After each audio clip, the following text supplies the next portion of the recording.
lá, ou sendo amparado pelos outros, mendigando. Olha para vocês verem. Depois que os pais morriam, havia nesta lei uma cláusula que você podia ir lá e pagar um certo valor pelos seus bens e pegá-los de volta.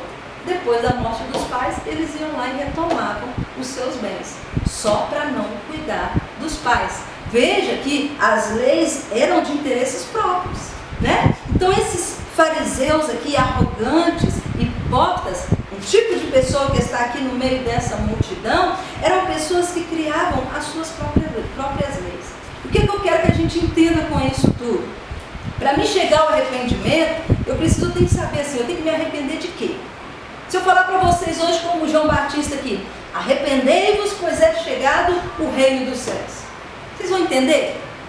Tipo assim, me arrepender de quê? Será que a gente já tem essa condição de entender o que é o pecado? E é isso que eu quero falar mais hoje, frisar nisso, para a semana que vem a gente frisar no arrependimento. Frisar no pecado. Como que o pecado age? Esses homens estão ali, ó, o tempo todo em contato com a palavra de Deus, estão ali, mas estão criando as suas próprias leis. Leis como essas que nós vimos, dentre tantas outras que eram para o seu próprio benefício. Então, a primeira coisa que a gente precisa aprender, que o pecado, ele tem duas raízes. É como se fosse uma árvore de vontade própria que tem duas raízes principais. Uma é um não para Deus e os seus mandamentos, e um sim para o meu eu, para o interesse do eu. Sabem isso? Assim como gravaram o arrependimento. Lembram? Arrependimento fala de que? Gera o quê? Uma humilhação interna e produz um resultado externo, né? Então vai mudar uma transformação externa. Agora o pecado, ele tem essas duas raízes. Uma delas seja não para Deus, não para os seus mandamentos e um sim para mim mesmo e para os meus próprios interesses. É isso a raiz do pecado. É isso que a gente vai ver no decorrer da palavra de Deus. Você vai aprender isso cada vez mais. Jesus, ele disse lá, qual é o maior mandamento? Qual é o maior mandamento? Em que se resume toda a lei? Amar a Deus acima de todas as coisas e o teu próximo como a ti mesmo. Amar a Deus acima de todas as coisas e o teu próximo como a ti mesmo. Qual é o contrário disso? Qual é o contrário de amar a Deus? É um amor supremo a mim mesmo. Esta é a essência do pecado. É eu amar a mim mesmo acima de todas as coisas. Não Deus acima de todas as coisas, mas a mim mesmo acima de todas as coisas. E, consequentemente, é claro que eu não vou amar o próximo, eu vou amar a mim mesmo. Tudo vai ser para os meus próprios interesses. Tem uma ilustração que eu vi uma vez de um homem. Esse homem, ele sempre ia ao barbeiro. E o barbeiro dele notou uma ferida na boca dele, fazendo a barba, né? Ele notou uma ferida na boca dele. E questionou, falou, você viu que tem uma ferida aí na sua boca? Você já observou isso? Ele, não é nada demais, não tem problema não. Fez a barba. Na outra semana, aquela ferida está aumentando. E o barbeiro questiona ele novamente e ficou muito preocupado. E fala com ele e começa a procurar algumas feridas na internet para mostrar para ele que ele estava com a ferida ali na boca e que aquilo era algo prejudicial. Ele fala, não tem nada a ver, isso é por causa do cigarro. Ele fumava. Eu falei, isso é por causa do cigarro, não tem perigo não. Eu vou comprar uma piteira que aí não vai ferir mais a minha boca. E aí ele volta de novo a terceira vez e o barbeiro está muito preocupado com ele, fala, vai no médico, vai olhar. Não, isso aqui agora já vai resolver, eu comprei semana passada, daqui a pouco já resolve, eu estou com a piteira agora, não vai mais ficar ferida a minha boca. E este homem vai embora. E chega a outra semana, agora esse moço não volta mais na barbearia. E o barbeiro começa a ficar preocupado, e passa 2, passa 3, passa 4 semanas. Então ele resolve ligar para ele. E quando ele liga, ele tinha o telefone da casa dele, quando ele liga, alguém do lado de lá responde com uma pergunta, fala, você não sabe o que aconteceu? Ele fala, não, o que aconteceu? Ele diz, meu irmão, ele morreu de câncer de boca. Então, era um câncer que estava tomando ele. Mas ele não deu, mesmo que o barbeiro ele alertando ele ali, ele morre por causa de não dar atenção àquilo que estava prejudicando a sua vida. Ele achou que estava tudo bem, sabe? Ele achou que estava tudo bem, porque ele se sentia bem fumando. Então ele achou que estava tudo bem, mas na verdade, aquele câncer o matou. Por que dessa ilustração? Para a gente entender que o pecado é como esse câncer de boca. A mesma coisa. Muitas vezes ele está presente, muitas vezes nós somos até alertados, mas a gente está se sentindo bem com aquele pecado e acha que está tudo bem. Então a gente continua. E a gente precisa entender que o pecado ele age desta forma. Olha como que o pecado nos engana. O pecado, ele vai te tentar, vai colocar algo diante de você. E aquilo é algo que te faz bem, que você sente bem. E quando você se sente bem com algo, por exemplo, se eu gosto dessa caneta, eu sei que ela vai me prejudicar, mas eu gosto desta caneta. Então, eu vou ser induzido o tempo todo ali, aquilo vai ficar diante de mim para que eu queira e fique com esta caneta. Mas talvez essa caneta ela tenha um veneno mortal. Mas porque eu acho bom, aquilo me dá prazer estar com essa caneta, o meu cérebro entende que isso é bom.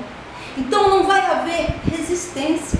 Às vezes no início você tem uma resistência, mas à medida que você está cada vez mais com essa caneta, ou no caso do cigarro, você está usando mais, o seu cérebro começa a achar que aquilo realmente é bom. Aquilo é bom para você. E é assim que o pecado age. Ele coloca diante de você algo, te seduzindo ali, te enganando, e você vai praticar aquele pecado.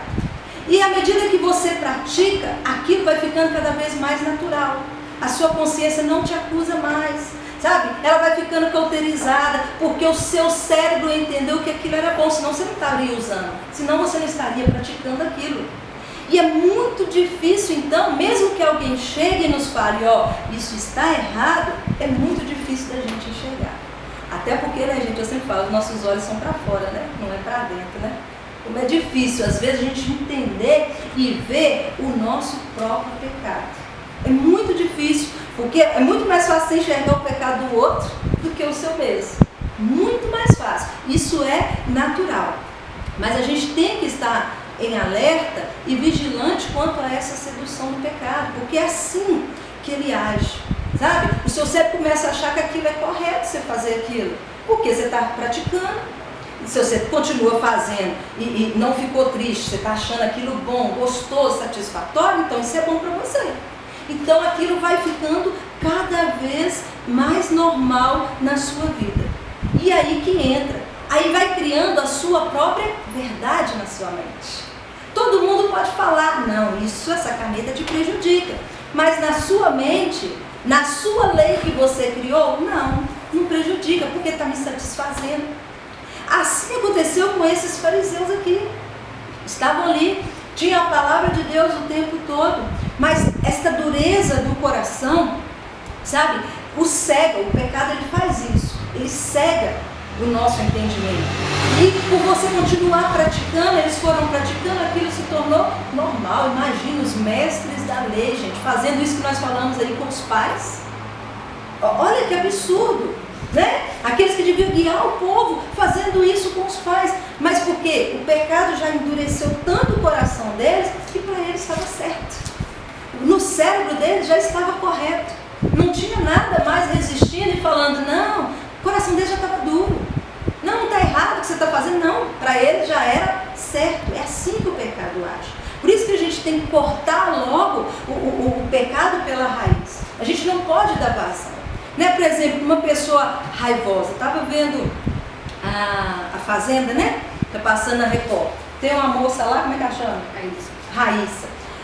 Ela estoura, tipo assim, ela fica muito nervosa, o pessoal votou nela, ela ficou muito nervosa, jogou água na cara de um, jogou condicionador na cara do outro, ela fica assim, muito nervosa mesmo. Mas o que acontece? Aí eu vi agora o depoimento dela, nessa última, quando a pessoa está para sair, né? Aí ela falando que ela faz isso para se defender. Entenda, gente, o pecado ele age assim. Ela não olhou para o que ela fez e achou errado. Foi uma falta de respeito, sabe? Eles falaram lá que ela tem uma doença, lá esqueci o nome, borderline, não sei nem falar, né? Que fica assim muito nervosa. Mas o que acontece? A responsabilidade, ela não para. Eu continuo sendo responsável. Do mesmo jeito, não é porque ela é doente que ela pode agredir os rapazes que estão lá, mesmo que eles estejam fazendo errado. Por quê? Prestem atenção, é assim que o pecado age. Se você tem um vizinho que você já odeia, você vai encontrar 1000 motivos para continuar odiando ele.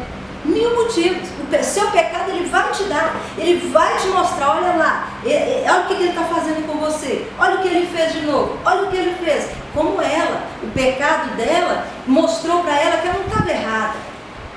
Não, é o meio de você se defender. E isso não é uma verdade. Não é, porque esta raiva, esta falta de respeito dela para com os outros é um pecado. E precisa ser tratado, precisa ser cortado pela raiz, porque senão o coração vai endurecer cada vez mais. Na mesma coisa, com o vizinho. Quanto mais você aprova esses atos errados, quanto mais você aprova na sua mente e continua ali agindo dessa forma, mais o seu coração, mais a sua mente vai achar que você está certo. E aí, mais dureza de coração. É assim, irmãos. A gente precisa entender, o nosso pecado ele sempre vai tentar buscar uma justificativa para ele. Uma justificativa para a gente não tratar esse pecado. Deu para entender? Por isso que a gente vê religiosos, homens da lei como esses, sendo Jesus falar tão mal deles. Raça de víboras, João Batista, raça de víboras. Olha como ele está chamando eles. Olha as maldições de Jesus lá no capítulo 23 sobre estes homens.